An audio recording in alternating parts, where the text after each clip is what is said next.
terrorism, as they often do, if they're condemning a specific terror attack, it is very telling. Watch out for this, and you'll see it much more often than we ought to. People saying, this is bad for Islam. This is bad for Islam's image. In other words, they don't speak in terms of, this is evil, this is immoral, this is wrong, you're killing human beings. There's no idea of that. It is only bad for Islam's image. If it were that if a situation were to arise in which they didn't need to care about their image, then these things could go on with no trouble. Al-Andalus is the same way. The dhimmi laws, the laws of dhimmitude, are deeply ingrained within Islamic tradition itself. Islamic law is very clear, and there's no disagreement, or only minor disagreements among the various schools of jurisprudence about these things. That the dhimmi, the protected person, who's under the protection of the Islamic overlords, you may recall that the mafia also, they make you pay protection. And it's very like that. Because in exchange for your life, in exchange for not being killed, the dhimmi submits, and he does not speak ill of Islam. He does not speak ill of the Prophet. He does not speak ill of Allah. He does not speak ill of the Quran. If he does, the contract of the dhimma, the zumma, will be revoked. And his life will be forfeit. So consider that for a moment in light of the freedom of speech wars that we are seeing in the world today. The attempts to silence Geert Wilders in the Netherlands and in Europe in general, and the attempts by the Organization of the Islamic Conference to criminalize what it calls Islamophobia. And then when you ask them to define Islamophobia, well, here it is. It is any speech that is critical of Islam, any speech that even speaks honestly about the activities of the global jihadists. As a matter of fact, there is an organization of the Islamic Conference, which is the largest voting bloc in the United Nations right now. There's an OIC document that specifically names counter-terror analysis as Islamophobic. Now, why would that be? Obviously, because if someone like Lars Hedegaard or Spencer or Wilders, somebody says, well, you see, they blow themselves up in crowded public places because the Quran says that the paradise is guaranteed to those who kill and are killed for Allah. And if Qaradawi, an influential, internationally influential sheikh out of Qatar, says that, then that's all right. But if I quote him, that's Islamophobia.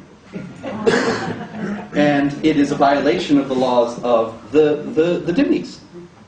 So it is an attempt, this attempt to criminalize free speech, to criminalize speech that is considered critical, even if it's simply reporting, even if it's simply accurate.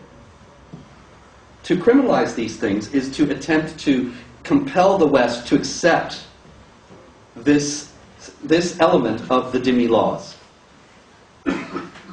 And to compel the West to become more pliant and less resistant to the effort in general to impose the rest of Islamic law here.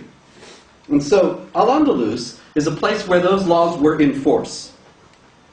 So instead of looking at it and imagining that we see a proto-multiculturalist paradise, we should look at what it actually was like. And so I have a little bit of information about that. The Andalusian jurist of the Maliki school, Ibn Abdun, wrote this around 1100 in the Multiculturalist Paradise. No Jew or Christian may be allowed to wear the dress of an aristocrat, nor of a jurist, nor of a wealthy individual. On the contrary, they must be detested and avoided.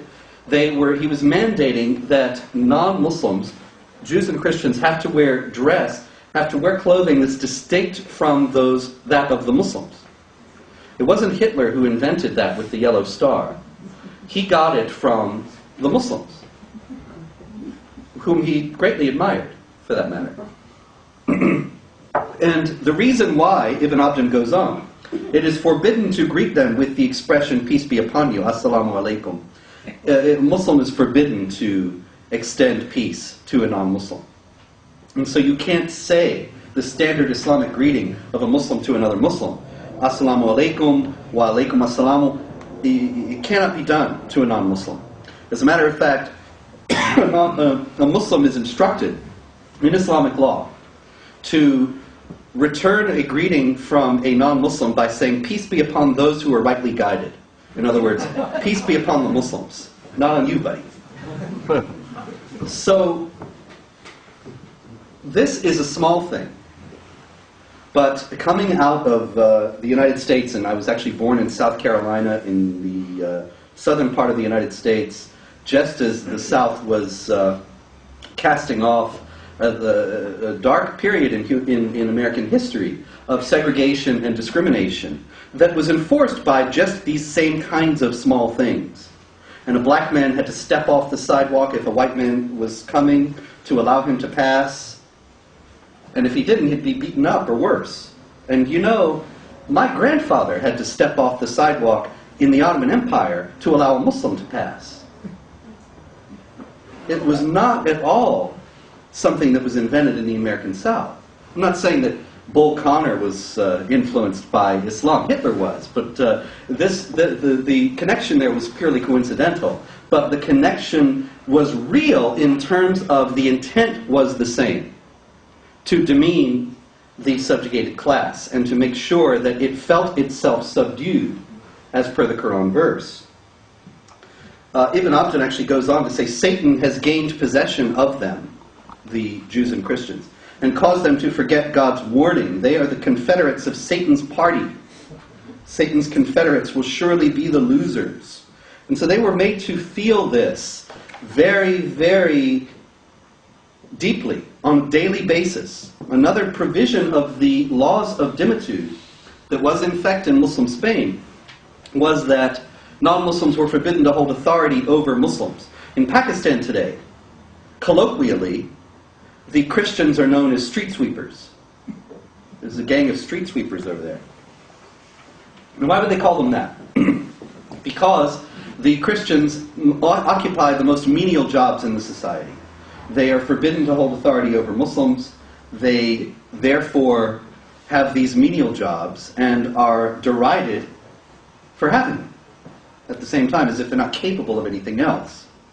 Now, at the same time, any law, any human law, Islamic law, Danish law, any law, is often honored in the breach. And there are periods in which it is enforced, and periods in which there is a lax attitude toward a particular law or set of laws, and it's ignored.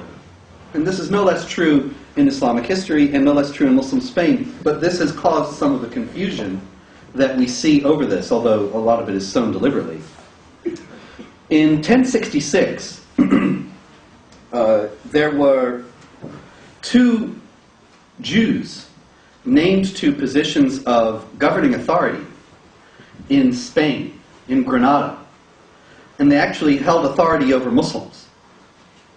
You may have heard of this because it is a centerpiece of tolerant, pluralistic Al-Andalus.